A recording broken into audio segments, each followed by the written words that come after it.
Today on the show, we review SummerSlam 2024 from Cleveland, Ohio.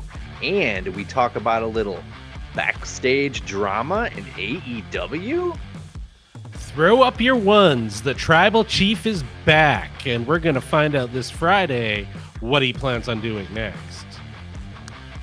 And a potential injury of a top new star at SummerSlam. All that and more in this week's episode of Grapple-Sauce. Hit it, Dave.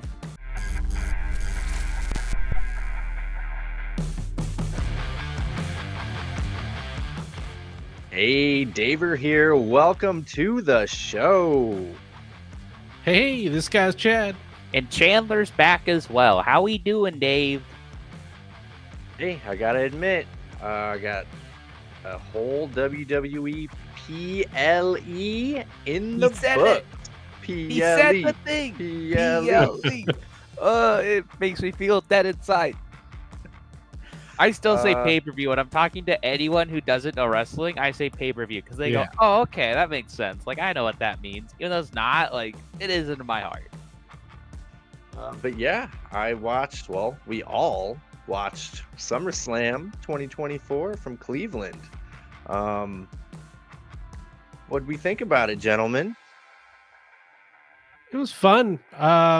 Wasn't like earth-shattering, but it was just a solid. I don't know, for me, like it's like their B+ show. You know, it's not a Rumble or a WrestleMania, but it's always a really good show.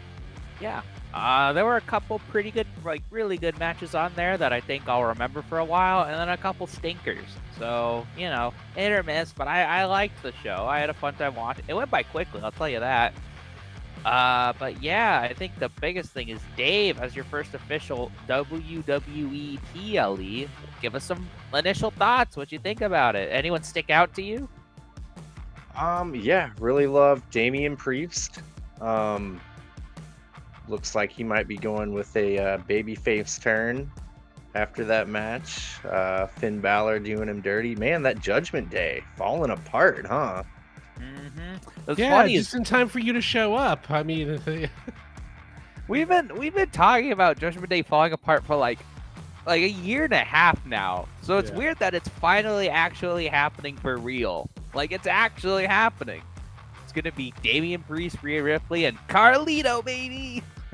Where does he fall? He's like when your parents get divorced and there's the child in the middle. Carlito's in the middle. Yeah. Who's gonna get custody? Oh, I hope he just goes with Damian. That'll be funnier. Yeah, it was a good show. Let's see. Good to have Rhea Ripley back. Man, she can go. I've never seen her wrestle before, but good God, like, I liked how she took a page out of Buddy Matthews' book with the popping the shoulder back into socket. He did that I don't know, a while back on AEW Collision, probably maybe almost a year ago. Been a while. I don't know if it was planned, but like so I saw that match twice just because I watched it with a friend like before I went to work, and then I watched it to just kind of write some notes down and get a general understanding of it. On the first time, I was like, "Wow, she's such a good seller," and then the second time, I was like, "Oh no, her shoulder actually came out. You can see the dent because I've dislocated my shoulder. I know what it looks like." So I was like, oh God. And then she just popped it back in and the crowd went crazy. I was like, God damn, she's the best. She is the best. She popped her own shoulder back into place. That's where she deviated from Buddy Matthews' shtick. But we got to talk about the real standout of the entire pay-per-view. We had Otis shaving his belly with a manscaped. It was like staring at the camera. Like, I felt a little violated. I was like, whoa, this is something, all right. I was like, what are we watching? Is this normal for Uncle Dave's gonna give that 6.5 stars. Rest of the show, it was just an angle, but that one Otis Manscaped commercial, 7.5 stars, brother. It really caught me off guard. I recognized Corbin. Yeah, there Big for that Baron little bit. Corbin. Baron Corbin. Who's the blonde that Otis is hanging out with? Maxine Dupree. Okay. All right. That's been like a She was while, right? she was the manager of I think they're called what their MXM collection right now. She was the manager of Oh. them when they were in WWE, and then so okay, we'll back up. We'll back up a little bit. So they were doing a male model gimmick, and their manager was LA Knight, but his name was Max Dupree, and people were like, "You're burying LA Knight by giving him this gimmick," and then it would like led to the rising of LA Knight because he was like, "I'm done with this. I don't want to do this," and so he split off from them. He became LA Knight again, and Maxine Dupree was his sister in storyline, and then the models broke up, and then she went with Chad Gable and started training with Gable in the Alpha Academy with Otis and Akira Tozawa. And then Gable went bad, and they turned on him. Like they didn't turn on him; he turned on them, and then they like left because they were like, "We don't want anything to do with you." Okay. All right. Also, low key, Um. the Wyatt Six will murder us.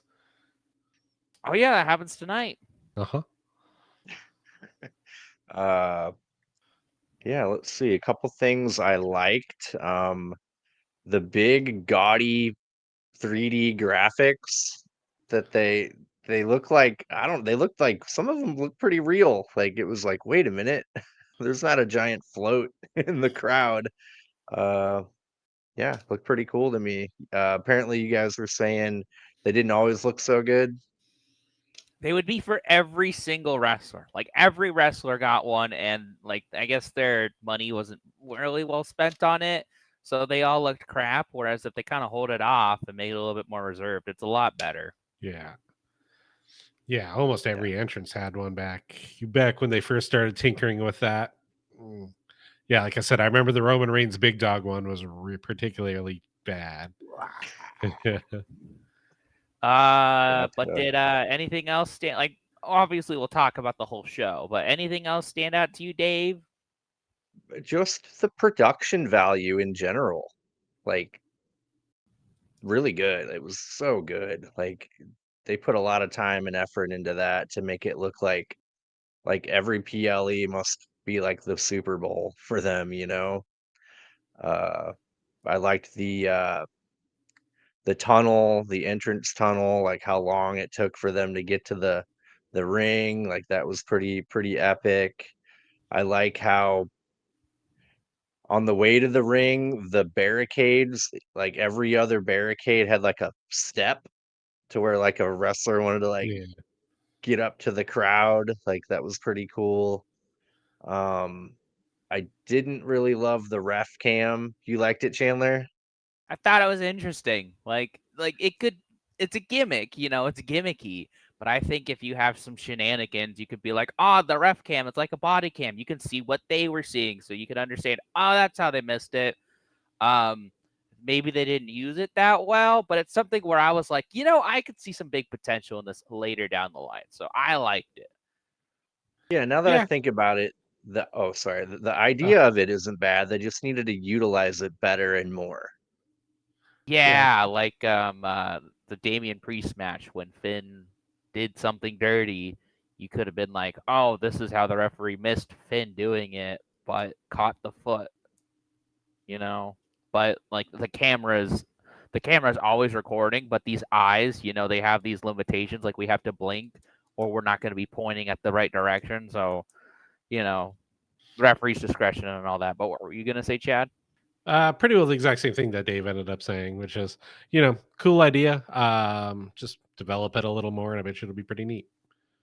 One thing I know they started doing for WrestleMania, and I'm really glad they keep on doing it, is that 8K cam for the champions, where they just like do that dramatic like zoom in on that Yeah. the challenge of the champ. I eat that shit up every single Yeah. time. I love it so much. Pretty amazing. Yeah, I I wanted to like. bring that up too. I don't think my computer can handle it because it kind of like fuzzes out, and it's like, stop being so high quality. I don't know what you're looking at. Yeah, it looked good. I like the whole like smooth like zoom in when the what's her Samantha Irving, what's her Mm. name? Yeah. Samantha Was Irvin. Dude, yeah, when she was doing the introductions for the champions, yeah, it looked great. The like smooth cameraman, like, yeah, looked great. Um, but yeah, I guess before we get into the PLE, I almost said pay-per-view.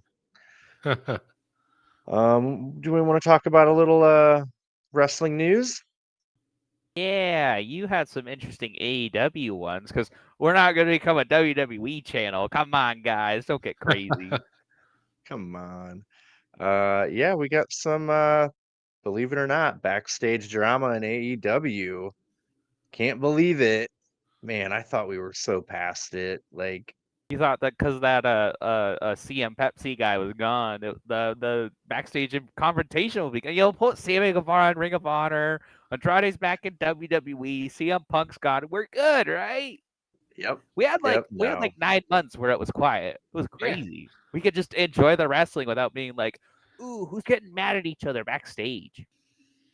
Yeah, but we got Britt Baker suspended over the whole debacle. Um, yeah, it involved Britt Baker, MJF. Um, yeah, basically, from what I understand, MJF's girlfriend, Alicia Atout, uh, overheard Britt Baker talking about MJF. Uh, MJF confronted her, and apparently he punched a wall. Like what? But yeah, like a lot happened. They're trying to keep it kind of under wraps. HR got involved, and the disciplinary committee that Brian Danielson is part of also got involved and recommended the suspension. Um, yeah, I'm just so over it. Like, why can't we get along and act like adults? I don't know. Come on, Uh, AEW. We're not angry with you, but we are very disappointed in you. Mm-hmm. yeah. I've got a quote here from Uncle Dave here from Wrestling Observer newsletter. Quote, details have been kept pretty quiet. It came from something backstage at the 717 Dynamite where Baker allegedly said something about MJF, and Alicia Atout, MJF's girlfriend, heard it and told him, and he confronted Britt Baker. This led to an investigation with HR. Uh, yeah, disciplinary committee, and they recommended the suspension. So, yeah, I mean, I don't know, man. I don't know what she could have said that was so bad to get suspended, but it must have been pretty awful. But yeah, I just wish it would stop. Yeah, we were talking about this beforehand. We were kind of speculating, like, if all we know is Britt Baker said something and then MJF punched a wall, why did the person who just said something get, suspended? Unless it was something like really, really mean, which is possible, but unfortunately, we don't know. One thing I said was like, well, unfortunately, MJF is the champ, and they're sending it. He's got all these international dates right now, so it'd be a little hard to suspend him right now while he's doing that. So maybe, because obviously Osprey's winning it all in. When Osprey beats him, he'll go off on like a 2 week or month long suspension or something. That's the only thing I can think of is like he will be punished, but in like a month. Yeah, yeah. Hopefully, like, I just feel like we're dealing with children. Yeah. Well, Well, what I pick up the phone, get Moxley back. Moxley, your vacation's canceled. You need to work Osprey at All In. Um, yeah, something else I read, like Will Ospreay actually was the first one to confront Britt Baker also. So I'm not, this is all rumors and Will uh Osprey coming up to bat with his heated rival? I don't buy it. Come on, I know kayfabe. You can't beat me, brother. It's a joke. yeah. But yeah, not a good time, especially with their contract negotiations and all-in season coming up. Apparently, she's still gonna wrestle Mercedes Moné. Yeah, I I don't hope. know, but that kind of like really puts a damper on her like building the story, We were this close to no controversy. This close. It's kind of like when they did the Shield triple threat. It was, obviously Roman Reigns versus Seth Rollins versus Dean Ambrose. Roman Reigns got hit with the wellness policy check, like right up Yeah. leading into that. I'm pretty sure that's why Seth Rollins beat him, and then Dean Ambrose beat him, cashing in Money in the Bank. Blah blah blah. All three Shield members holding the WWE Championship in one night, which is pretty cool. So you have, Dean Ambrose and Seth Rollins setting up this triple threat with the third guy who's not there. So it's like people are like, what is this just be Seth versus Dean? Like, what's Roman doing? But he's obviously suspended. So hopefully that's not going to be the case too much. Like maybe it's just a 2-week suspension or something like that. And we've already eaten up a week of it. Like Britt Baker, unfortunately, was the best part of this feud for me. So Yeah. I want to see her more. I want to see her wrestle more. I'm not really interested in seeing Monet wrestle right now. No. And I mean, shoot, this happened on July 17th. So hopefully she'll be back on Dynamite. Mm-hmm. That'd be the right thing, right call. Yeah. But Chad, you heard some rumblings of the big dog coming back to SmackDown, huh? Yeah, from you actually before the show. Yeah, basically I went on to WWE's. You know how AEW tends to announce matches. They won't announce all the matches, but they'll announce the matches so you can see. I actually have no idea what's happening on this week's of Dynamite, but it's Kyle Fletcher versus MJF, Danielson and Jarrett, Shibata and Hook, right? Or Shibata and Brian Keith, sorry. So we all know about those. But for WWE, they tend to just say, "Oh, this wrestler's going to be here. Oh, this wrestler's going to be here." And right now, they have Roman Reigns, Cody Rhodes, Nia Jax, Bayley, Jade Cargill, and Bianca Belair all announced for this week's SmackDown. Oh, And CM Punk's announced for Raw tonight, so it'll be interesting what yay. he has to say. Okay, fair enough. And then the Um, last bit of news I think we have is just Jacob Fatu might be injured. We don't really know. So in that main event match with Cody Rhodes, Cody was on the announce table and he hit, what was it, a moonsault, or did he just do like a splash? it was a I think it's splash. I hate to say just a splash because that seems to undermine it, but he hit a big old splash on Cody Rhodes on the announce table. And it did look like he hit his leg weird, but according to some, he was supposed to sell it, but he sold it too much, or not like too much, but like it looked like he was really hurt. Like I remember watching that and I was like, oh, he's like really, really hurt. Like either he's selling it like a champ or whatever. And I heard reports of him having being helped back, but looks like someone found him. It was the Haroon twins on Instagram. Go ahead and give them a follow. They look like nice guys. They seem to have met up with Solo Sokola and Jacob Fatu. It looks like in an airport or a convenience store or something. And Jacob Fatu's got a little booty boot on his foot. Oh, So best wishes to him. He's a tag team champ right now. Hopefully they can just seems like no one's freebirding it right now with these stupid tag titles, but just put Solo in there. I don't think anyone would really care. Or Tongaloa. I think he's working through an injury, but just put Solo in there. Yeah. Yeah, I don't know, man. It looked like he got hurt. Like it looked a lot like he got hurt. yeah, Yeah. good. As often the case, is probably somewhere in the middle, which is he was supposed to do the spot and sell it, and maybe took it a little too hard and sold it a little. I don't know. Like, Yeah. the thing, yeah. When asked about it for an update, Triple H is like, yeah, he's a little banged up. So Well, it's kind of would make sense because a lot of people were saying when Jacob Fatu, people knew Jacob Fatu was signed for months or was gonna sign for months, but they were like, well, you're gonna have him come in and basically upseed Solo because Solo's fine, but Jacob Fatu is incredible. Like even in just the little spots we've seen of him, he's fantastic. I think he demolished DIY by himself in like 7 minutes or something crazy like that. So it's kind of dumb.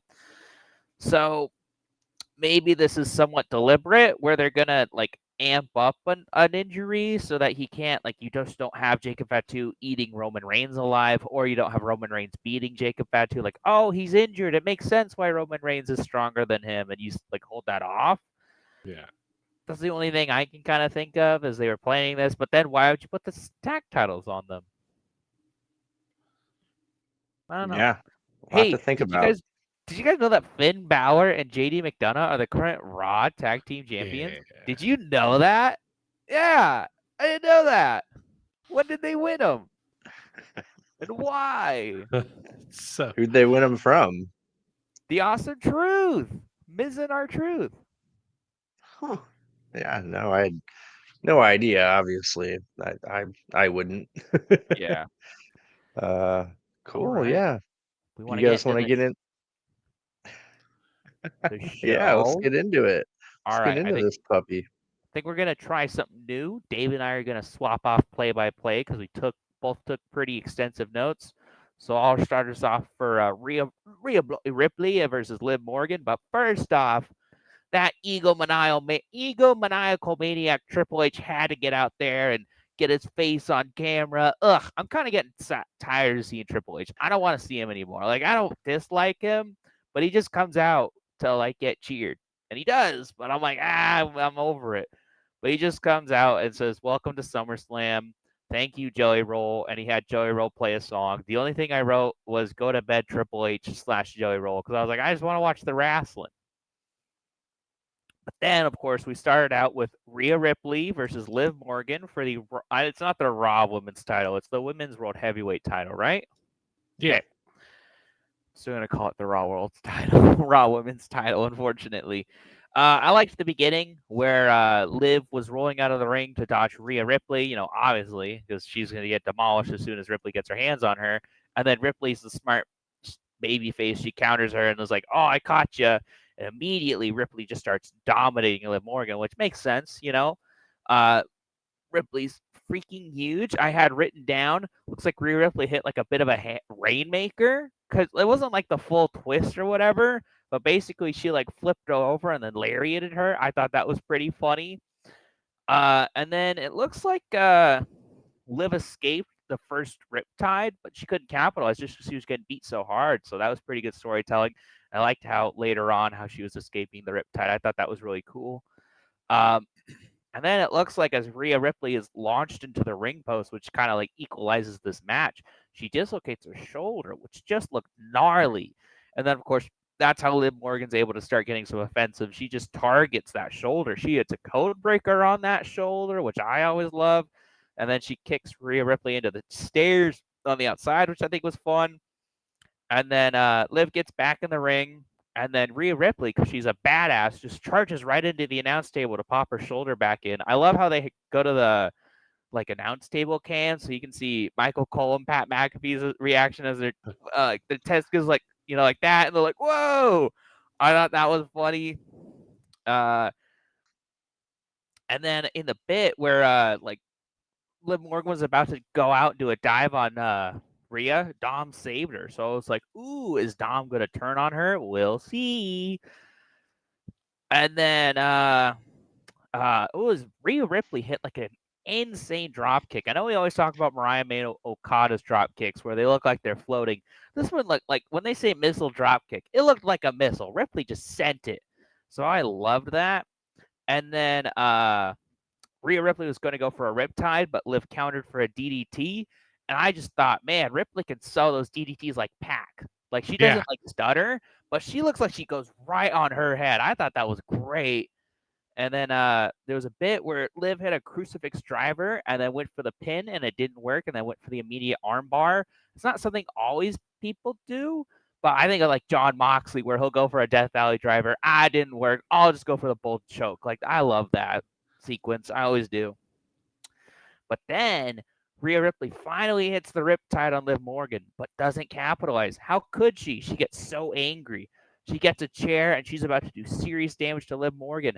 But Daddy Dom saves her. What a good guy. He's like, you can't win the belt like this. You got to win it fair and square. And Ripley's like, yeah, you're right. I don't want to get DQ'd. You're so smart. And then honestly, I thought this would have been the match. it was a drop kick to an oblivion, which I don't think anyone's kicked out of it until this point, or maybe it's like one or two, but no one really kicked out of it. But good for Rhea Ripley. She kicked out of it because she's just a beast. And I love Liv selling of it. She's like, oh, what out? Like, what do I do? And then finally, Dom throws in the chair. He distracts the ref. And then Liv Morgan hits one more Oblivion on the steel chair for the win. And as they walk away, Liv and Dom kiss because they're together. What did you think of Yeah, the match? loved it, man. Like, uh, shit. Uh, Dominic, man, he is something else. Like, what a slimy guy. Like, what a slimy dude. Yeah. Uh, that was a great part of it. Uh, Liv Morgan, she's really good. I like her finisher, the Oblivion, and God, Rhea Ripley. Good gosh, man. Like, whoo, what Yeah. a what a Generational performer. talent. Yeah. She's just so strong, like, and yeah, unbelievable. I uh loved the dislocated shoulder spot, like her popping it back in. Yeah, really great match all around. I thought she was gonna win for sure. Ah, nah, they were gonna do the Dom swerve. I didn't think they'd do both Judgment Day swerves. I thought they'd do at Right? least one, but Yeah, yeah. The last handful of PLEs haven't had like a lot of crazy twists and turns. This one, they seemed to like anything that was kind of a rumor, it's kind of tended to happen this time around. Is cool. so Chad, do you think your girl will get her revenge in Bad Blood in Hell in a Cell? Ooh, I would like that. She'd do a pretty dope Hell in a Cell one. And man, Liv Morgan can sure sell too. That'd be a pretty cool match. Mm-hmm. Yeah, yeah. Yeah. Really good. Really good match. That kind of got me pretty pumped for the whole thing. Yeah, I didn't know what to expect. Obviously this is my first one. Uh so yeah, made me feel good. Yeah, yeah. It's good call on an opener. It was it really set a good tone for me. Mm-hmm. Yeah, yeah. Um cool, yeah. So yeah, after Dom and Liv are kissing, going back to the backstage, he's flipping off the crowd. I liked that. Um then we got Damian Priest. He is freaking mad. Uh after that happened, he's asking Finn Balor if he knew, and he says he's gonna kill that kid. So yeah, look out, Dom. Oh yeah, I'm uh sure they'll find him by the end of the night.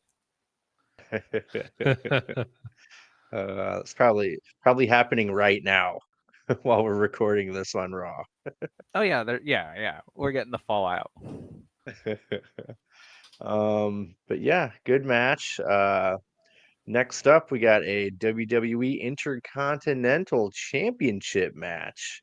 Uh, from little backstory, you told me we're coming off Braun Breaker underestimating Sami Zayn at the last PLE. Was it Money in the Bank. Money in the Bank? Um, yeah, he kind of didn't take him as seriously. Uh, I think in the video package they did, he said something about he thought he was taking on a comedian or something. I like Well, that. it's because Sami Zayn's been doing like stand-up shows before each of these PL. Like he did one before Mania and he did one before this. So I think he did a promo where like you're gonna be so focused on your jokes, but you're gonna realize the only joke is you because I'm gonna take your title and then you'll have nothing. So Oh, I'm gonna say something, and like this time for real, it's gonna matter. This Braun Breaker kid, he's going places. Yeah, yeah. yep, yep. I do love how his dad and uncle were up there in the stands, uh, along with Kevin Nash, DDP, X Pac, Miss Jackie was up there too. Mm-hmm. That Damn. was pretty cool. But yeah, getting back to the match here. Sami Zayn dodges a spear as the bell rings. Uh, at one point, Braun Breaker's shoulder looks like he's kind of hurt because he can't gorilla press Sami Zayn. Braun Breaker gives Sami Zayn a Frankensteiner. Ooh, I love that. That was a blast from the past. Man, Scott Steiner could really do that back in the day. Uh, Sami Zayn gives Braun Breaker a Blue Thunder bomb, covers him for a 2 count. Braun Breaker spears Sami Zayn twice and covers him for the win. We got a new WWE Intercontinental Champion.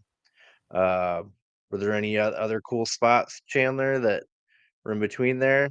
That Dave, you missed something really important. Like, I can't believe you missed this. Did you see the sign in the background that said Judy Bagwell endorsed? no, Yeah, I don't like. I can't remember if it was like on the hard cam, but there was literally a sign that said Judy Bagwell endorsed. I laughed out loud. I was like, "Oh my god, Dave's gonna love it."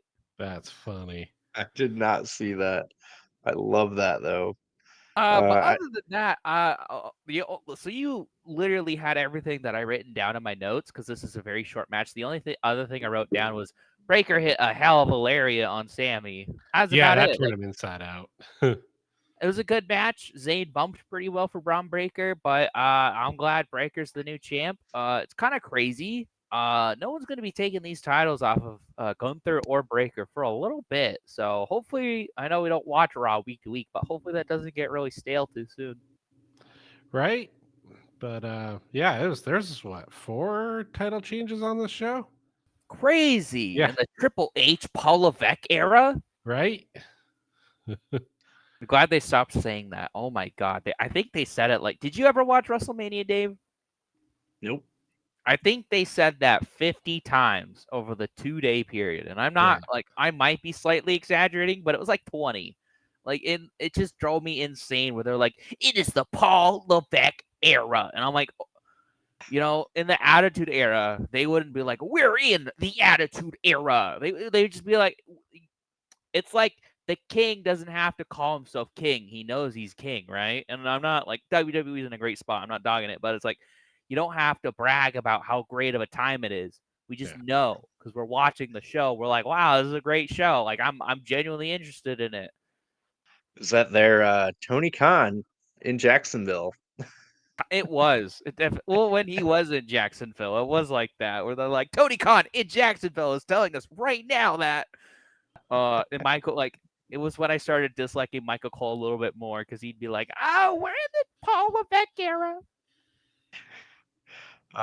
And I guess the biggest thing coming out of this match, we got Stephanie McMahon in the crowd, Where was hamming it up. Shane? Where was Right? Oh, Shane? we know where he was. This Is made she me coming? think. Is she Oh, coming what were you back? gonna? She was at Mania. She Yeah. came back at Mania. So, Okay. like, what's funny is everyone hated her on screen, like legit, because she was a bad character, not bad guy, bad character.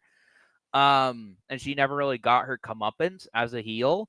But backstage, when she was actually managing, people loved her, like especially the women, because she would man the women's division. And I think when WWE had their best women's division was when Stephanie McMahon was at the helm. So, I mean, maybe she's doing something else. Maybe she's enjoying early retirement. It's up to her. She's her own person. But if she could come back and do some good booking, I'd be all for it. Yeah. But I was thinking, I was like, can we please have Shane McMahon in the crowd like NXT? You remember how NXT used to do their like, oh, it's Bobby Roode in the crowd. Whoa. Can we please have that for Shane McMahon at All In? Please? Pretty please? Yeah, Oh, I want it. they need to have a Sting mask reveal moment for him. No. Okay. Yeah. What if it's Danielson and Swerve and like Danielson only wins because Shane McMahon cost Swerve in a Sting match. Heck. That would I Yeah. people would be so mad. People would be so mad. Okay. Anything else before we move on to the next match? No, I like the black and yellow leopard print singlet that Bron Breakker had. That's so Steiner Brothers from the 90s. I loved it. Yeah, Braun's gonna be a beast. Yeah. Moving on, I'm gonna be honest. This was my favorite match of the night. I loved this match, mostly just because I love LA Knight, but hot damn, I thought this was a good one. So, starting off, Logan Paul, the champion, comes out first. That's never a good sign. But he's got his best friend and Cleveland hometown boy, Machine Gun Kelly, everyone's favorite. Yay! They walk down to the ring. Logan Paul is booed, but that's pretty normal. And then we got good old LA Knight coming in. He's driving that Prime truck that he stole from SmackDown. And he's like, I like how he gets a little promo. He's like, Logan Paul, you're so dumb. You can't even look out these windows. They're all blue. Let me help you with that. And he just breaks one of the windows. And he's like, now you can see through it. You're welcome. Thank me later.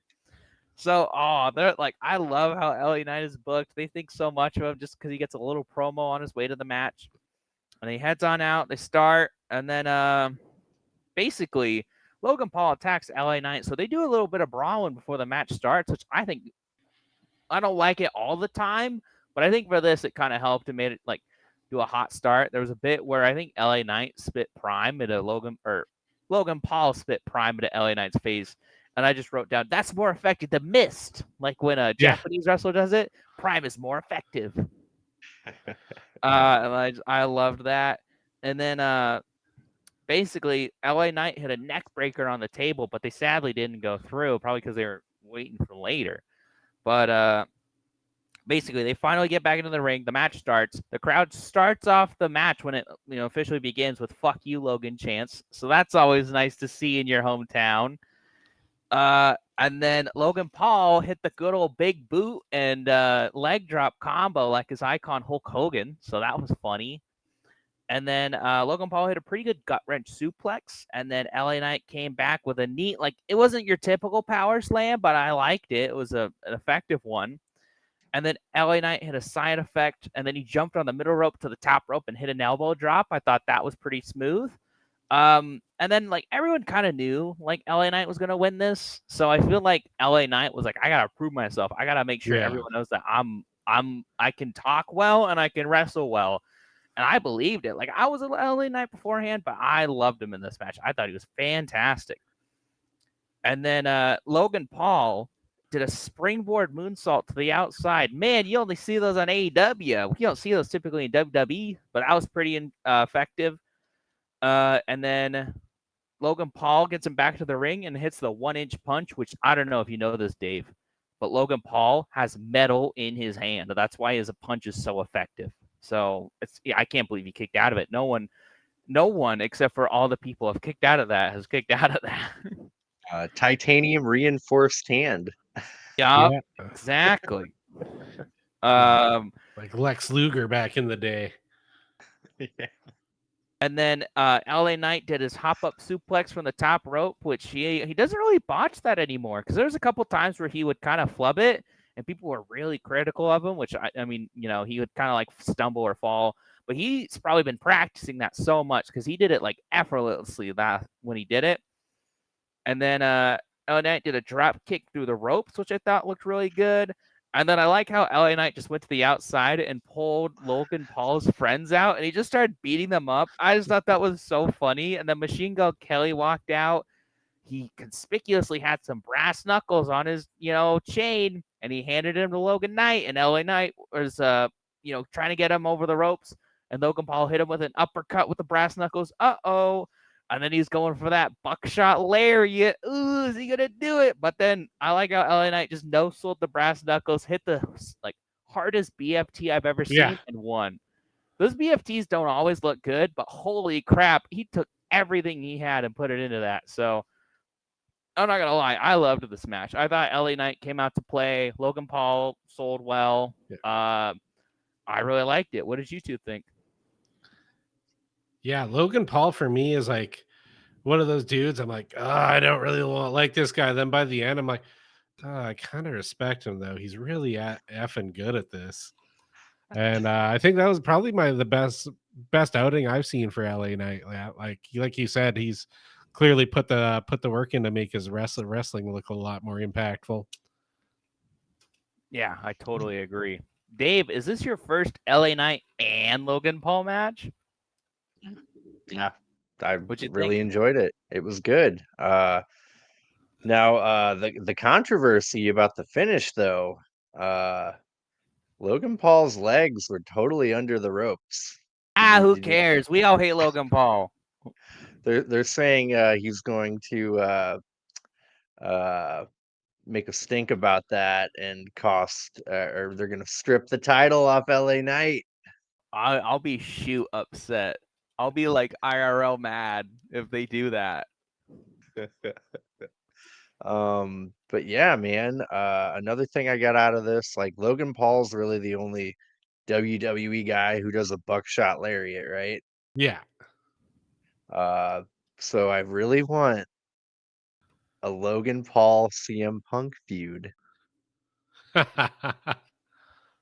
And Logan Paul can make fun of CM Punk for not being able to hit that puppy. That would be funny.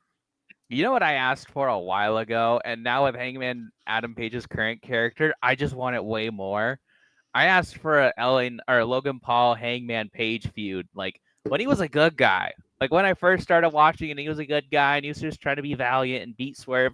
I was like, man, I want to see Logan Paul and Adam Page and just have Adam Page murder him. But now that Adam Page is murder Adam Page, oh, it'd be even better. Dude, yeah, if we can get that super show one day, that would be perfect. Do you hear WWE has no intention of doing it? Which I was like, man, come on. Just Think of the do it. children. But yeah, loved it. I didn't know that was a Machine Gun Kelly or connected that to MGK or whatever they kept saying. I just wrote some rapper in my notes. Yeah, I wouldn't know. I only knew it was MGK because they announced it. Like Logan Paul was going to have someone from Cleveland, and all the rumors were saying it was going to be Machine Gun Kelly. And I was like, it's a skinny white boy. I'm just going to assume it's Machine Gun Kelly. Yeah, I think that about most skinny white kids, actually. It's Machine Gun Kelly. Stop saying it. What I liked, just to go a little bit further on, Machine Gun Kelly was with the heel Logan Paul, right? But then he was just sitting with Jelly Roll, and then he was just friends with him. I thought that was funny. I was like, what? They're just chilling? Hey, I you didn't got like that that face tattoo. So do I. Yeah, I didn't like that segment, but I just thought it was funny that they're just chilling out. They're like, come on, man, he's being mean. Yeah, it was a good match. Good, real fun. I like LA Knight, like the Slim Jim Macho Man connection was great. Love it. That's really what I like the most about it. And his character, like a while back, Kevin Nash was getting some shit for calling him a rock stone cold hybrid. I think I the can thing see it. is, what I would say, and I think a lot of fans that like him are like, yeah, he kind of does, but no one else is doing something like that right now, so it's Yeah. working. Like people do 80s wrestling throwback. Like I know we love them, but Midnight Heat and Outrunners, they're doing an 80s wrestling throwback, and are they doing something completely original? No. Is LA Knight doing something completely original? No, but no one else is doing an Attitude Era throwback right now, and it's really working for LA Yeah. Knight. He's really over. So Yeah. I was about to say Ah. you would Chad and I go, yeah, now you know who it's for. Yeah, I'm a fan now. I think it's pretty cool. But cool, yeah. After that, we get a riveting Manscaped commercial with Otis shaving his belly with a Manscaped razor. Oh, I thought he Uh, was going lower. When he was I, like, "Oh, I need to do some shaving," and he was like going down, I was like, "Are they showing this?" yeah, You're it like, was Netflix is still like 4 months away, guys. I know this yeah. is a PLE, but come on, kids are watching. And by kids, I mean me. I'm watching. Yeah, it was a little awkward. But yeah, after that we got the WWE Women's Championship match.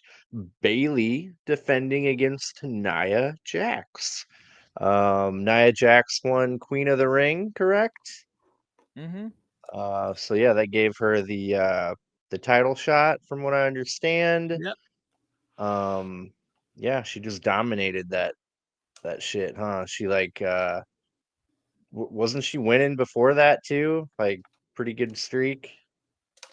I think she's only really lost once. She's lost twice this year. Rhea Ripley beat her at Elimination Chamber in both of their home country because they're both born in Australia. And I think she lost to Becky Lynch on Raw in the lead up to WrestleMania. So only 2 Okay. losses this year. That's pretty impressive. Yeah. Yeah. It's the anti-Dustin streak, you know. We Yeah, I brag was about 2 wins. She's had 2 losses. She's washed. yep. Uh but yeah, Nia Jax just kind of toys with Bailey, overpowers her from the get-go. Bailey gets Nia Jax in a guillotine, but Nia Jax escapes. Nia gives Bailey a rolling senton, then a leg drop, covers her for a 2 count. Nia Jax misses a uh, second rope leg drop. Nia gives Bailey a Uranagi. It was pretty nice. Then an Annihilator, but Bailey kicks out. Ooh. Nia gives Bailey a Samoan drop on the floor. Then Bailey, let's see, power bombs Nia before Nia could give her an Annihilator. Then Bailey elbow drops Nia from the top rope, covers her for a 2 count. Then, Chandler, I think you kind of called it. Tiffany Was it Tiffy Stratton. time? Tiffany Stratton runs out to cash in her money in the bank suitcase, but Bailey knocks her off the apron. Does that not count Boo. then? No. So how it Okay. goes is they have to get in the ring, hand it to a ref. That's why they go out with the ref, is because they hand it to the ref. The ref ring ding ding ding. And even if it's in the middle of a match, they'll just say, "Oh, it's now a triple threat." And Okay. so like Nia could have pinned Tiffany Stratton and won the belt that way. Okay. So yeah, Bailey knocks her off the apron. Nia gives Bailey 2 power bombs and 2 annihilators for the win. She really earned it. Uh, New women's WWE champion. What'd you think of it, Chad? The match itself was a little flat, but like I've been loving Nia Jax ever since she came back. Her character work, like she finally got it figured out. And I think whatever issues she had before that kind of made her come off as reckless, or she was actually reckless, seems to have that under control now. So there's been no real that. Apparently, she's a joy to work with now. So, Good. yeah, it's kind of cool to see her get her flowers. But at the same time, I loves me some Bailey, so I was kind of bummed to see her lose. Yeah, I think this was probably the most shocking win of the night. Mostly just because I was like, oh, I don't think Bailey's losing this, but no, she did. I loved the power bomb that she hit on Nia Jax, and that wasn't even like, oh, you're on the ropes and you're supporting your weight, and I'm gonna put you down. Like, nah, she carried her for like 5 feet and then did the power bomb. I thought that was impressive. And like you could tell the crowd really loved that because they were all quiet for this match, and then they popped so hard for that. They were like, "No fucking way! This is crazy." Um, I like the idea going forward of the Money in the Bank winner being friends with the champion because that can tell a swerve story later on. Right? Like, she turned on her. Oh no. It's what I really wanted last year, funny enough, because Damian Priest was the Money in the Bank holder, and I really wanted Finn Balor to win the world title. So then it's like, ooh, is Damian going to cash in on Finn? And they just never did that Yeah, because that I would don't be think they were cool. ever interested in that. But, it was an okay match, a little slow, but not awful. Yeah, it was not that exciting for me, but I kind of like came out of it respecting Nia Jax a little bit more. Like, uh, I know the thing people were saying for a while is she's an unsafe worker and all that from before, and she kind of like played that up in the match a little bit too, kind of yelling at Bailey about that. So yeah, she really came a long way, I guess, huh? Mm-hmm. All Yeah, right. good stuff. Time for the most controversial match of the evening. CM Punk versus Drew McIntyre, the only non-title match on this show, which is a little crazy. But with Seth Rollins as the guest referee, Seth makes his entrance first. His entire ref shirt is bedazzled, which was pretty enticing. And then, of course, Drew McIntyre comes out. I love when the camera's on him. He just goes, "Bring that bitch out here." I thought that was really funny. Yeah. And then, of course, Punk comes out. Uh, Seth makes him go to each side of the ring. And then, as Punk is taking off his coat, I don't think he meant to do this, but he threw it on Seth, and Seth just looked so pissed off. Oh, I loved it. Oh, I loved it.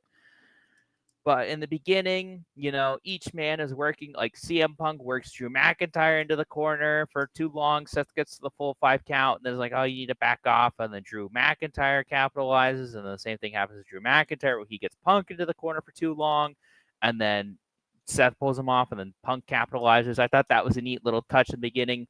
But if I had to give my biggest criticism for this match early, I think Seth was too involved. I would have just rather had this match be a straight up one-on-one match. I mean, it was like I liked having Seth Rollins as the ref. I think there was a lot of good, interesting story beats, but it also kind of killed the match.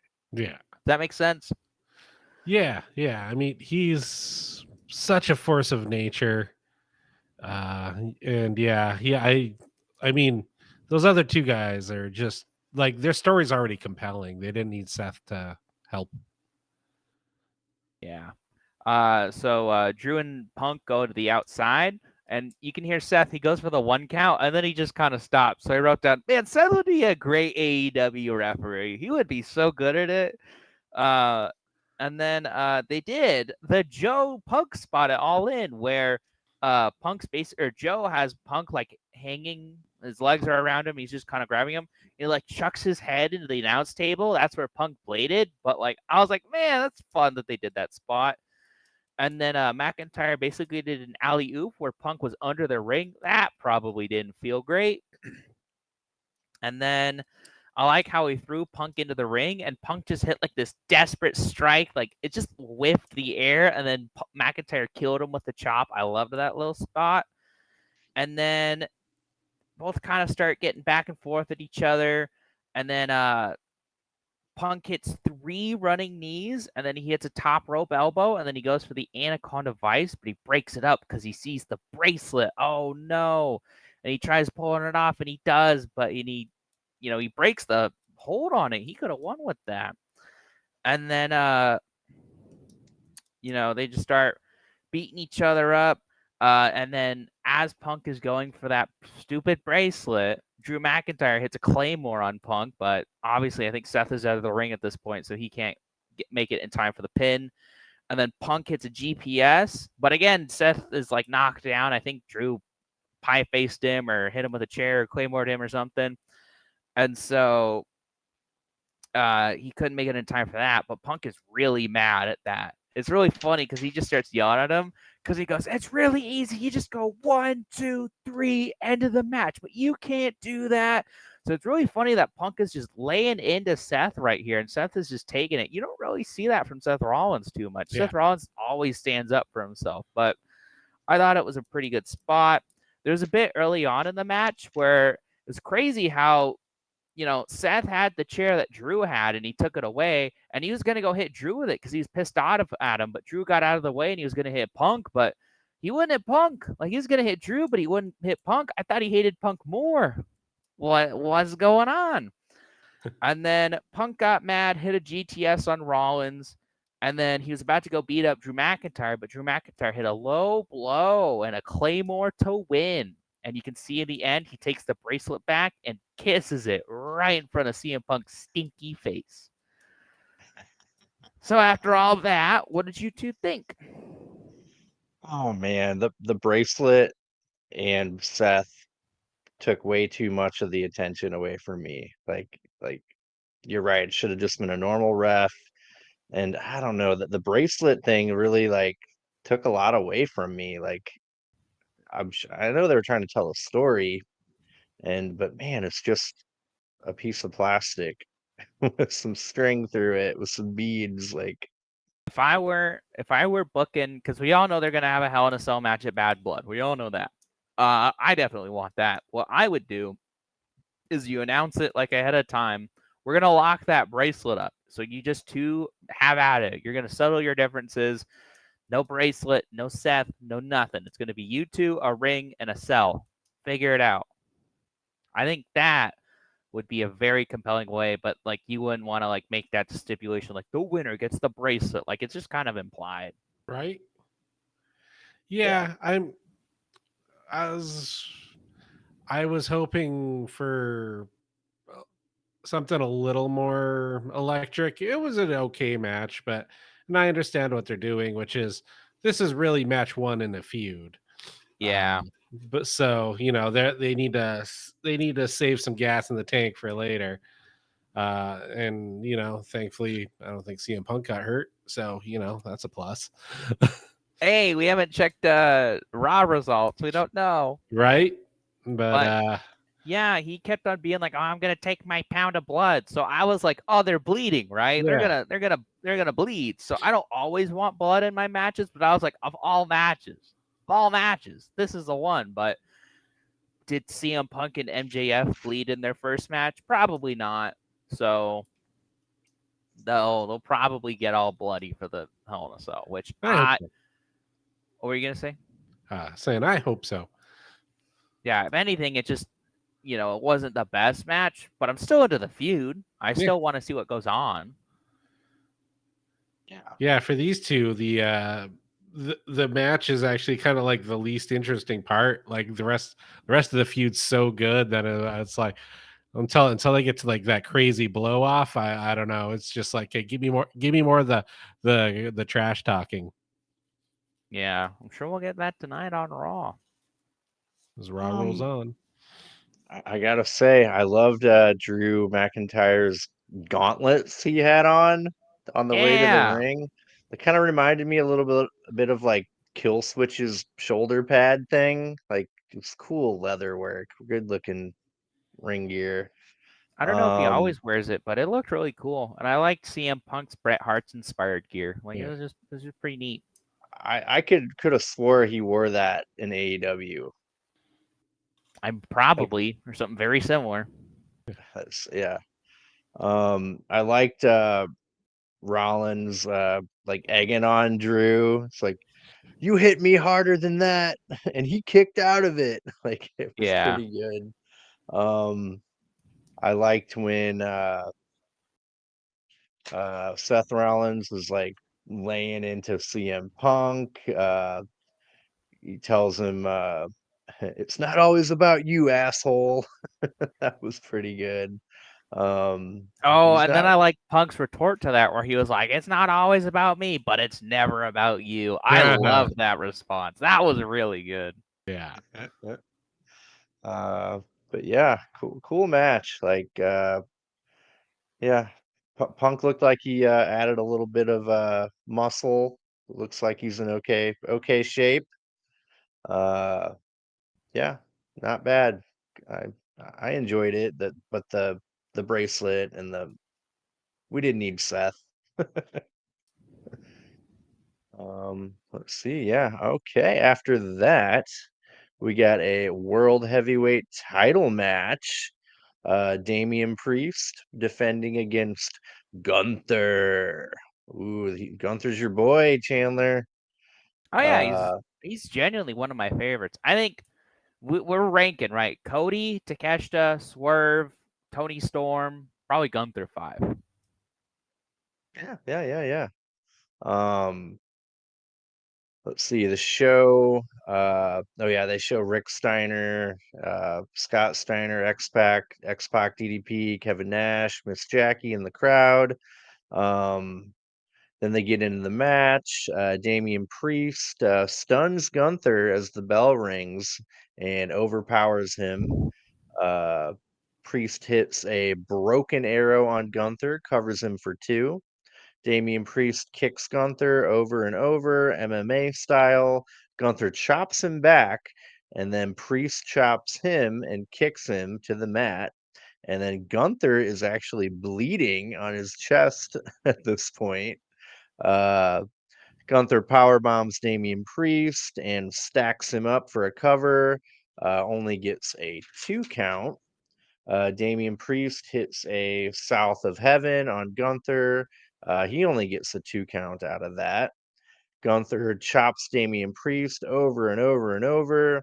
Damian Priest asks for more. At this point, Finn Balor shows up to cheer on Damian Priest. Ooh. Gunther kicks Finn Balor in the head from the ring down to the floor.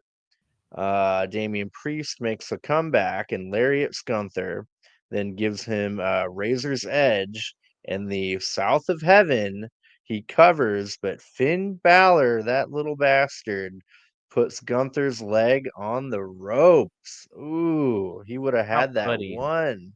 How could Uh, he? Damian Priest is so livid about Finn Balor. He doesn't focus on Gunther and goes after Finn, but Gunther gets a sleeper on Damian Priest. Priest ends up escaping and tries to grab Finn Balor. Gunther power bombs Damian Priest, gets him in another sleeper, and Priest passes out. Gunther wins the WWE World Heavyweight title. Ooh. Uh, yeah, he'll have that belt for a long time, won't he? I hope. I mean, so he's only ever had 2 other titles in WWE, right? He held the WWE UK Championship for 870 days, and then he broke the record for the Intercontinental title and had it for 666 days. So, I don't think he's losing that one anytime soon. Yeah, yeah, he's gonna be a cornerstone. Did Which is good. Sami Zayn beat him for the IC title? He He did. did. That was a fantastic match. I still don't know how I feel about that. Like, I think it's better now that Gunther has the world title, but like I wanted to do it on someone who hadn't had it before, like Chad Gable or Jey Uso or something. Like give someone new that big pop, but Sami Zayn's great, so it's not like awful. There are Yeah. definitely worse people that could have taken that belt off of him. Have Gunther and Braun Breaker ever had a match? They have. That's actually one of Gunther's few losses in WWE ever. I think only 4 people have pinned Gunther. Ilya Dragunov, Braun Breaker, Sami Zayn, maybe Pete Dunne, maybe. Like I can't remember. Like it's 3 or 4, but I know it's Huh. at least Sami Zayn, Ilya Dragunov, and Braun Breaker. Wow. Cool. Yeah. I really like Damian Priest a lot. Like coming out of this, like from my peripherals, kind of half-ass keeping track of WWE. Like he was the leader of the Judgment Day and like a bad guy, for a while. And I don't know, man. He came out of this looking pretty baby face. The Judgment Day is definitely in shambles.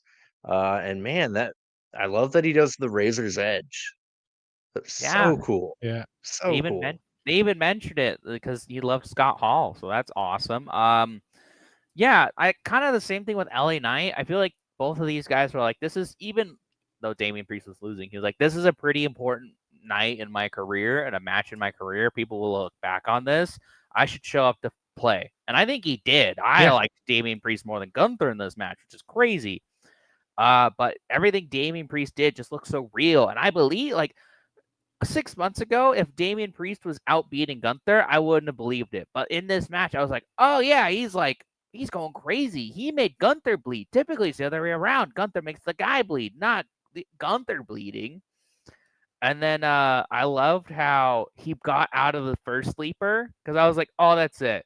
And then he got out. I was like, no way, this guy's mint. And then he like went to immediately choke Finn. Oh, I loved it.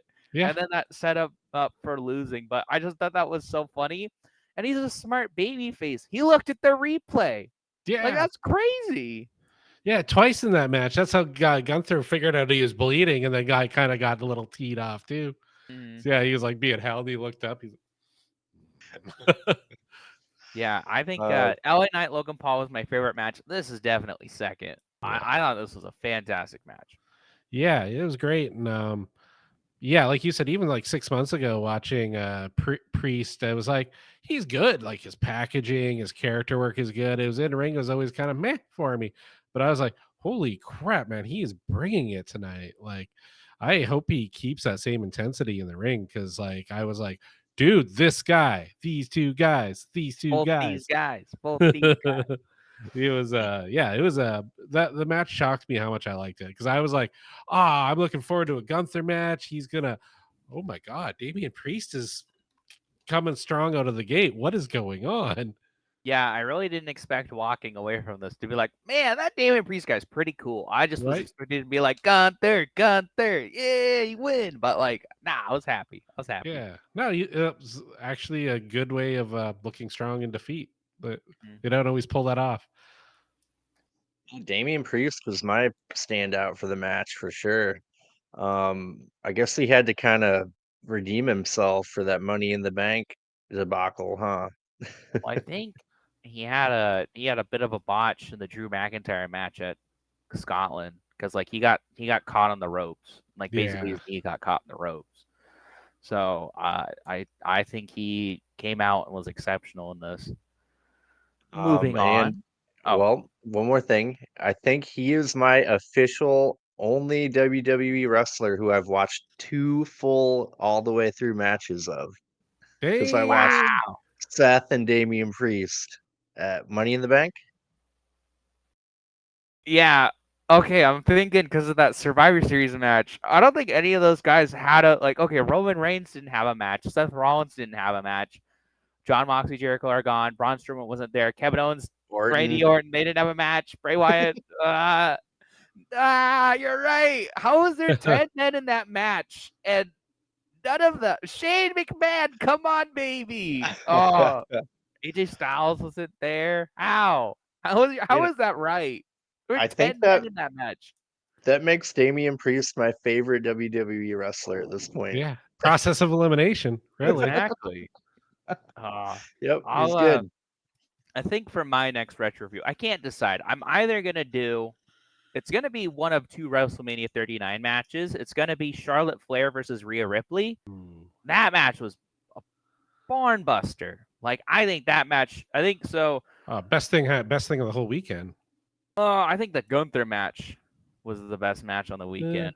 But I like just I'm just mostly like thinking about what to show Dave like a really good Rhea Ripley match, or it'll be Gunther versus McIntyre versus Sheamus. That match, fuck. yeah. That match I don't want fucked to see hard. that one. I want to see that one, All right, that'll be my honestly. next retro review. Whenever Yeah. whenever it comes back around to me, that'll be my next retro review. Neither of those matches are that crazy long. Could just do two matches. It's nothing saying you have to do one. We'll talk about Yeah, it. We'll damn. talk about it. Well, that's not a bad idea. I want to see the Gunther you're always telling me about because I didn't feel like that. I got that. No, that was a very not typical. Like him starting off on the defense is like I've never seen that. It was weird. Yeah, it was new to me too. All right, now we're on to the best match of the night, right, guys? Right? Yeah, yeah. The awesome truth segment. So they come out. I always hate it when they do. Like they gotta brag about the attendance, which is like fine, whatever. They did set a record. They set an American record for SummerSlam with 57,791 people, supposedly. Does anyone know the actual record for SummerSlam? Where and when? You don't have to know like how many. Was it England? Yeah, the Wembley show. Yeah, you could say WWE were all in Ooh. 1992 because that I can't like I don't want to say a number. It's like 70,000, I think, right around. But yeah, that was the one where Bret Hart and British Bulldog main evented for the Intercontinental title. Fun fact. Mm-hmm. Cool. And then 8 Town Down came out. They started saying, "Ah man, Joey Rule and MGK, they stink and they're smelly and they're gross. Like everyone else here, they're stinky and smelly and gross." And then Joey Roll came out and he like had a chair and he went boop and hit one of them. And then the other one was like hunched over for like 10 minutes. And then he hit the other. And then Austin Theory jumped up, he jumped up really high. He jumped up so high and took a big choke slam. And then they did a 15 knuckle shuffle and they had to help Joey Roll back up from it. Yeah. That's about it. I always kind of hate when they do segments like this where they bring out the celebrity, and then I kind of always get my hopes up way too much when they do stuff like this. Just because one time they had a surprise and it was Cody Rhodes coming back, so I'm always like, maybe it'll be something like that, maybe. But it's always like, Pat McAfee's back, guys, yay! Or Shane McMahon, or this time it was Joey Roll. So. Yeah. Whatever. Finally, we move on. Main event: Cody Rhodes, Solo Sikoa, Bloodline Rules. I have one word for this match, and that word is. I thought this match stunk to high heaven. When they said Bloodline Rules, I was like, you know what? I'm not interested in this match, but that could make it interesting. Yeah, it's gonna be an overbooked mess. Well, and it wasn't interesting. Yeah. So So the first Bloodline Rules match they did at WrestleMania, where it was Cody Rhodes and Roman Reigns. Cody Rhodes and Roman Reigns actually had a good match before all the cameos came out. Like, it was actually a good watch before John Cena and Undertaker and all them came out. Like, it was a well done match. That's why people liked it, because it was good. But we're getting ahead of ourselves because I'm just letting you know. I did the tallies for our predictions. I have not forgotten. And if it wasn't for one Arn Anderson, I would have lost. But because Arn Anderson counts as an ex-AEW talent, I win by 1 point, baby. That was my prop Arn bet Anderson too. strikes again. Chad, you would have won, by the way. It would have been if there was no AEW rep, it would have been you got 10 points, I got 9 points, Dave got 8, but I got 10, you got 9, Dave got 7. Oh, that's funny. I can't believe Arn Anderson won me that. Arn Anderson's my new favorite wrestler, guys. Takeshita who? Cody who? Hey, he just went boop and blocked the black mass once, or whatever we call it. The end. When he was doing that hype up promo with Cody, I don't know the promo, but I know there's the one where he's like, "You got to get your Glock out." Yeah. So I wish he had done that. Like, Cody, I know Solo's intense, but you got to get your Glock out like one more time. I for one missed the Waffle House menu. Yep. Me too. His little What? play-by-play card, or he had like a laminated play card that kind of just really looked like a Waffle House menu. He'd always like have it up so nobody could see what he was see, like. Oh, I missed a good period of AEW, didn't I? I feel like if I watched that, I wouldn't be as big of a Cody Rhodes fan as I am today. Or the promo where he somehow had an oil drum on Cody's front yard and was burning his suit. What the fuck? Yeah, you missed some weird shit. Oh, okay. You did. I was gonna actually say this is Pharaoh's last WWE event. Yeah. I was pretty sad at that. Why? He's getting old. Yeah, he's not like old, but he's probably too old to bring him on the road and have him live on the road. They mentioned in the press conference, which it was kind of funny how Cody talked about it. He was like, "I have another dog named Yeti Pinkerton or something like that. He's gonna be following me around on all these trips now." But he's like, "He's a jobber dog, he's an enhancement talent dog, but he's gonna have to step up." So I thought that was funny. Anyways, So when Arn was like, "Oh, you still have friends," I got way too excited. I was like, "Ricky Starks is coming, Right? boys! Ricky Starks!" And then Wardlow and Ricky. when we got to the friends, I was like, "Oh, I guess." Like, I guess. Well, Yeah, it Yeah. was a letdown. even if it was like Jey Uso, who magically got left off this card, I would have like people were expecting it. They were going Yee. Like, come on, give me a little Jey. Give me just a little Jey. Um, I guess I gotta talk about this match now, right? Meh. The one thing, okay, one other thing I really liked, the first entrance on this show and the last entrance on this show got extended camera shots through the back following them. So Rhea Ripley got one and Cody got one. I thought that was pretty cool. Yeah, that's one of my Um, favorite. I love the WrestleMania when they did that for Sammy too. That was cool. yeah, where and like Kevin Owens was like, "You got this," Yeah, it gets and them like all fired up. the whole crowd like went crazy for that. Oh, that was pretty cool. Okay, so in terms of like actual spots, there was a bit early on where Cody did the drop down slap and Solo caught it. I thought that was neat. Um, and I was like, "Ooh, does Solo have an answer for everything Cody has?" No, not really. He just kind of caught it. Um, I mean, like, so here's the thing, right? Solo's moves look good. Like, he's not a bad wrestler, but it's the little things, right? Like, he would hit Cody, and then you'd just be like, I guess I should pin him, huh?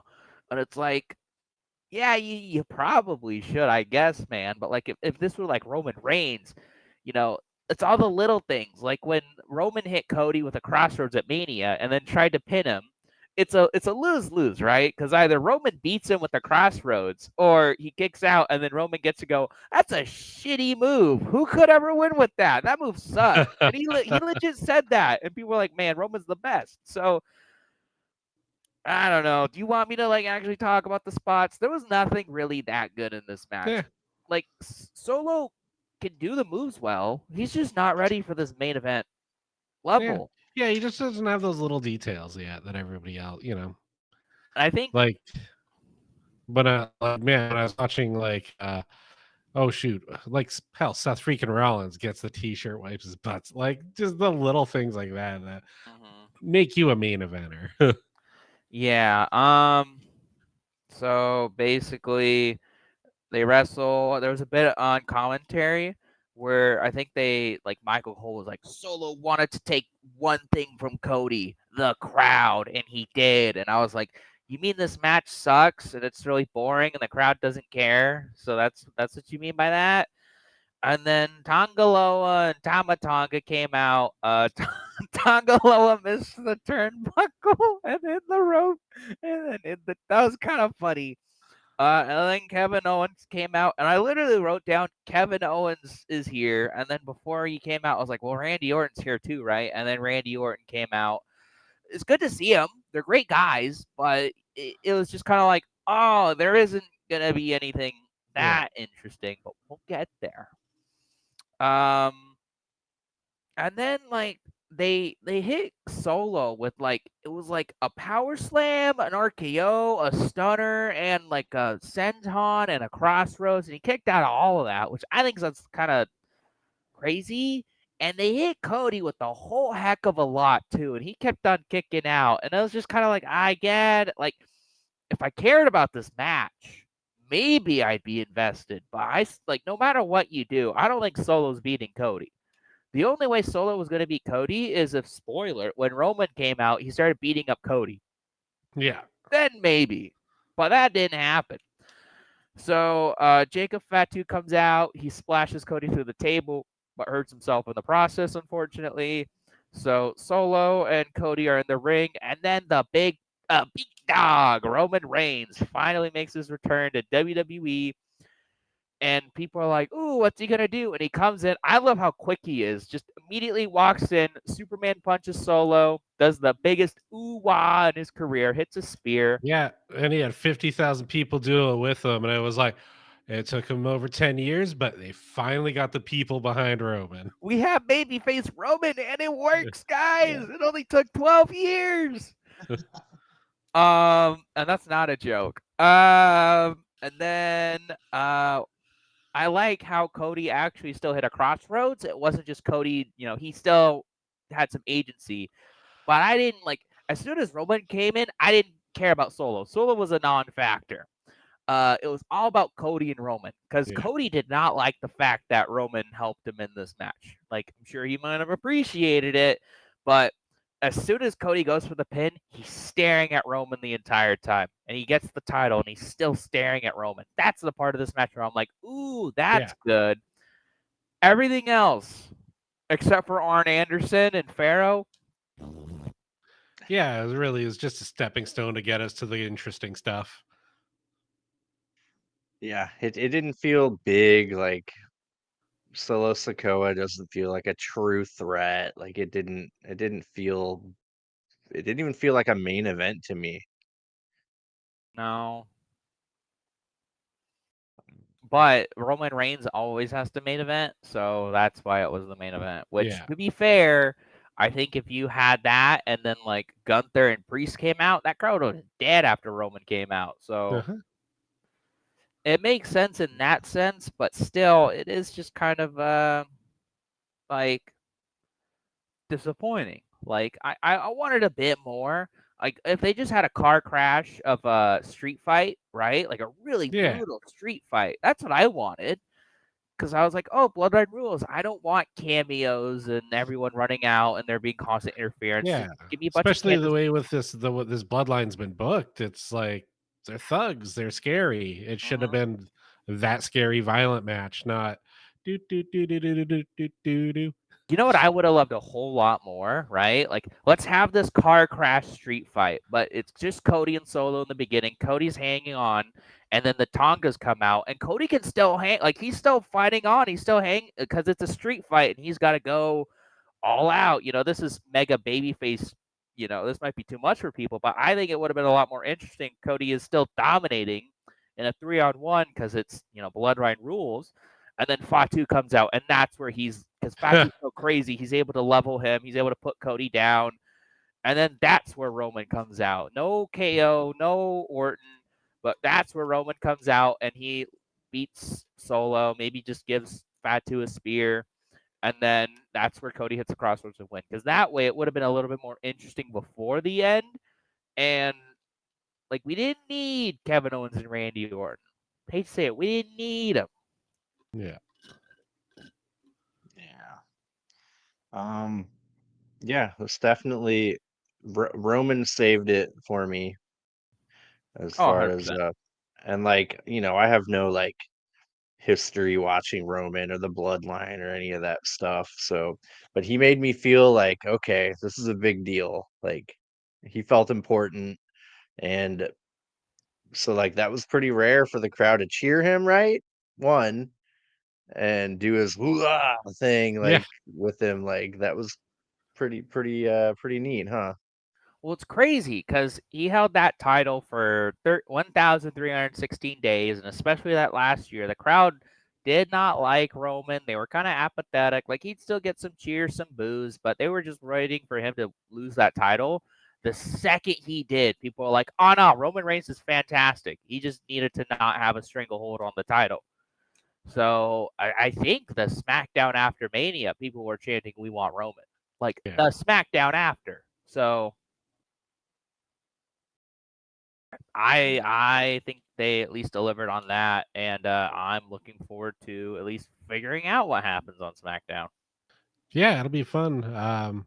Yeah, it almost feels like season or like episode 1 of like a series. Like they just launched a bunch of storylines tonight. Like what's going to happen with Roman? What's going to happen with Judgment Day? Like there's a lot of cool things I think moving forward.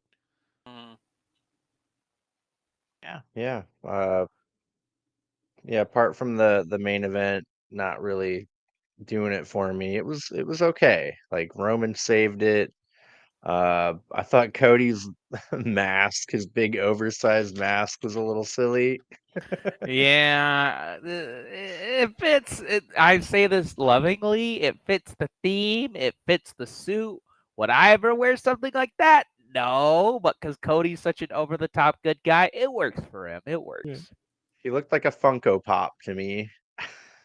Yeah, a little bit. Don't get me wrong. I'm not like, wow, that's so cool. I'm like, Cody, you goober. It works. But yeah, fun stuff. Um, while I'm thinking about it, do you think we can get everyone who watches to maybe do something for us? Ooh. Ooh. Hey, you over there. I need you to climb up to the top rope, shine up that elbow, jump off, and slam on that like button. Yeah. Then we're going to take our opponent, bend him over, shove him in our crotch, lift him up, and power bomb that subscribe button. And then you're gonna go to the comments and leave a comment down below. Tell us what you thought of the review and potentially what you would want us to review in the future. Do you want us to talk about more WWE shows? We don't think we'll do every single one. Maybe if they're like really well built or something like that. But at least what Chad and I were talking about, and Dave can say no or yes, but we at least want to do like Rumble, Mania, SummerSlam. Maybe Survivor Series if they're interesting. Maybe Money in the Bank for the same reason, but mostly those big three, like SummerSlam because it's basically a second Mania, WrestleMania, and Royal Rumble. Yeah. Yeah, I wouldn't I'm say no to down. Money in the Bank either. I figured we It's should just do kind of, the flagships. yeah. Like we don't really have to do maybe Bash in Berlin if they have it. Like, so here's the Yeah, thing: like is like, anyone that's really interesting, really. yeah. Speaking of looking to the future, I looked up the Dynamite. Like if they have anything announced, it's still only the 3 matches they announced last week. So Keith and Shibata, MJF and Kyle Fletcher is now an eliminator match for that American Championship. So man, I wonder if Kyle Fletcher is going to get the win and be the third person ever to win an eliminator match. And then Danielson and Jarrett is now an anything goes match with a special guest Ooh, of Ricky Steamboat. Ooh, nice. okay, cool. Yeah, I mean neither guys are a heel, so I don't know quite how I anticipate that to go. Like anybody showing up, doing some shenanigans, maybe like uh Jay Lethal and uh Satnam Singh might show up and like Jarrett tells them to leave or like doesn't want them there maybe something I could see happening. Yeah, maybe. Anything goes is basically a no DQ, right? Yeah. Yeah. So, Um, man, just Jarrett should bring Gunn to the ring. They'll just win. Yeah. Oh, why not? Maybe Hangman will come back because he's angry. Maybe Swerve will do something. I don't know, Yeah. but should be fun. Find one of Arn's old Glocks under the ring and shoot him. Ooh, maybe Ricky Starks will come back so we can finally have Ricky Starks versus Ricky the Dragon Steamboat. I love it. They should probably have Britt Baker on if she's done with her suspension. They have not announced anything. I mean that's kind of crazy. They don't have anything announced for the women. So will they book? Will they progress the world title or the TBS title or the CMLL title? Who knows? So many options, Tony Khan. Yeah. Usually we get two women's matches. Will Camille get another squash match? Ooh. I'd like an upgrade Yeah. for Give her. us like a Lady Frost match. Yeah. Yes. Oh, yeah, that'd be good. But then I'd want Lady Frost to win. Mhm. uh, cool, yeah. Um, yeah, nothing too crazy announced that makes me like, ooh, I have to watch it, but I'm Hopefully, gonna. hopefully they'll have something interesting for the build. You know. Yeah. Yeah. Yeah, I heard Collision was good too. Kind of made me regret not watching it. Hmm. Uh, apparently the acclaimed called out FTR, which man, you're probably right, Chandler. They're gonna challenge for their uh I don't want to be right. I title don't want to be shot. right. I don't want to be right. Okay, here's what it's a bad booking, but you do the FTR versus Acclaimed for Acclaim's title shot at Wembley, and then the Bucks come out and they end the match, and then Tony Khan goes, "Okay, well you'll fight both men at Wembley. How about that?" That I'd be okay with. A Yeah. three-way? I And think that'd be then fun. and then one of FTR and one of the Acclaimed pins the Bucks, like like one of them pins Matthew, one of them pins Jackson at the same time. And then it's Ooh. they gotta split the tag team belts. And it's that Ooh. remember that one thing where I pitched it? I can't remember who. But I wanted Austin Theory and Grayson Waller to win the United States Championship at the same time, and then do what the Divas did, where they just cut it in half with the women's title, and they were like, it was like Layla and Michelle Cool, they were co-champs. They should do that for the tag belts because they're obviously not doing anything with them anyways. So just do something dumb, Yeah. better than nothing. I'm all right with it. Cool. All right. Well, yeah, good pay-per-view. I'm glad I finally got one down. I didn't regurgitate it. Yeah. You live to tell the tale. Yeah. So yeah, I won't be watching Raw or SmackDown, probably a little NXT here and there. But yeah, let's start doing some more WWE PLEs. By the way, I just checked on Twitter to see if there's anything spicy coming from Raw, right? We know Gunther's challenger at Bash in Berlin. Any guesses? Oh, Oh. I'll give you one hint. It's someone he's fought this year on pay-per-view. Oh, are they gonna run back Ilya? I don't think they wrestled on pay-per-view. Okay. This year. Oh, okay. I don't think I would know. Sammy? Randy Orton. Damn. Okay. Because essentially, so they were the King of the Ring finalist, and it was controversial fashion because I think Gunther like rolled up Randy, but his shoulder was up, and so they announced it like, yeah, we know it was a mess up, and Orton was like, I'm a little banged up right now, but I'll get my rematch later, and so Gunther came out and started the show. I was like, I'm your new world champ, and Orton was like, oh, okay, well, I want my rematch now, and I'll take it at Bash in Berlin. Cool. Okay. Cool. Yeah. When is Bash of Berlin? It's like August 31st. Yeah. It's like a week after All In. Okay. And Cool. where is it? I think it's a Saudi show actually. Bash in Berlin, taking place at the beautiful Saudi Arabia. Cool. All right. Cool. Right on, gentlemen. Yeah, that was fun. It was kind of neat to do something a little different, right? Right? I think we'll be back to our retro view, right? Next week? Is it Dave's turn? Do you have any ideas for what you want to do? Yeah. Actually, yeah. I think I kind of hinted at it before. We're gonna do The Rock versus Hulk Hogan. Oh yeah. Whoa! I remember you saying that. And Oh I my was like, god! because it's like Are your you an favorite match. E-Fed now?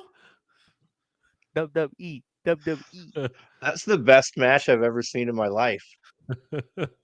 Hell I yeah, I'm watched the down whole for thing that. on YouTube a little while back. I was like, all right, I'm gonna watch the whole thing through. And I'll I'm just watch that again. riveted, dude. It Oh, was I don't think I've ever seen it. mind-blowing. I don't think I've ever seen it. So yeah, I'm excited that we're doing that. Yeah, no, talk about like a crowd hijacking a show, but for the better. Like, what the heck? Because yep. Hogan was the heel, right? He was NWO. Yeah, And they were like, nah, it's Hogan. We're gonna yeah. cheer him. That's my pick. Hell yeah, I'm excited for that. Cool. All right. Well, right on, gentlemen.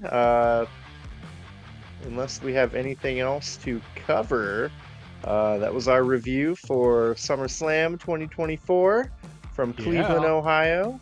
Yeah. Yeah, that was fun. I think I dipped a little more than a toe in the WWE now. Right. I'm up to the knee or the calf, maybe calf region. But yeah, again, I I know I'm bitter about the WWE and the WCW thing and all that, but I respect them. Um, I acknowledge that they are number one. I love my AEW, that's for sure, but they're two different things. Oh yeah, AEW is still fantastic. It's just they're different products.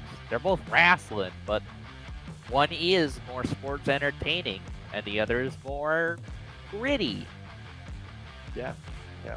or flippy. Mud show. Yeah. It's For just a bunch sickos. of blood and guts. Ah, it's for the sickos. Yep, I love pro wrestling. You two love pro wrestling, so damn it, we're gonna review pro wrestling no matter Right? where it comes from. I'm really looking forward to this next retro review now. Mm-hmm. I never figured Dave to be the one to throw that one out there. That's I kinda do remember mind-blowing. you saying that before, but I was like, yeah, that would be a fun one. Because that's a match I haven't seen before. It's the best wrestling match I have ever seen in my whole life.